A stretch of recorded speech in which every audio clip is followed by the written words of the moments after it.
The answer to this question most likely lies in Bayes' theorem. Specifically, we need to focus initially on patients, subsets of patients who are at the highest risk. We know very well through Bayes' theorem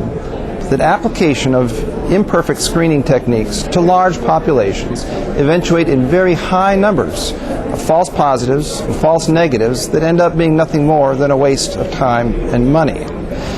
Therefore, until we get better, more specific, more sensitive screening techniques for vulnerable plaque, it's probably best to focus on those patients with the highest traditional risk factors to progressively develop a subset of patients most likely to have vulnerable plaque and thus to end up with the acute coronary syndromes.